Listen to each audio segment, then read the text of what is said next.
New life developers भी एक नया प्रोजेक्ट लेके आ रहा है, न्यू लाइफ रेजिडेंशिया के नाम से। जी, आप ये बताएं ये किस तरह दूसरे प्रोजेक्ट से यूनिक है? अगर लोग इसमें इन्वेस्टमेंट फॉर्नेबल करना चाहते हैं तो वो क्यों करें? आप डीएचए के किसी भी प्रोजेक्ट में इन्वेस्ट करते हैं तो वो एक ही पैरामीटर है डीएचए के। डीएचए हर डेवलपर को मॉनिटर भी करता है और मेक श्योर करता है कि वो टाइमली डिलीवरी भी दे और लोगों से जो कमिटमेंट हो वो पूरी हो। तो इसलिए तो आप किसी भी डीएचए के प्रोजेक्ट में कोई भी इन्वेस्ट करना चाहे तो ठीक है। हाँ, जहाँ तक हमारी यूनिकनेस की बात है तो वो मैं थोड़ा आपको बता देता हूँ कि हमारा जो प्रोजेक्ट है जी, हम वाहिद प्रोजेक्ट है जो प्योरली रेजिडेंशियल है। 100% रेजिडेंशियल प्रोजेक्ट डीएचए का ये पहला प्रोजेक्ट है।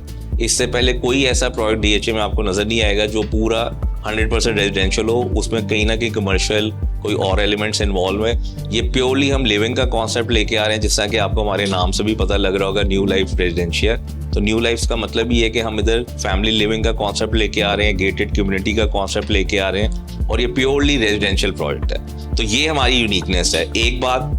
दूसरा, हमारा रेट बहुत मुनासिब है। वो अगर आप चेक करेंगे मार्केट में तो आपको इस लेवल का प्रोजेक्ट इस लोकेशन का कि ऐसे रेट पे कहीं पे भी नहीं मिलेगा, ना डीएचए में ना किसी और रीजनेबल जगह पे। तो ये दो बातें मैं समझता हूँ कि हमारे प्रोजेक्ट यूनिक हैं।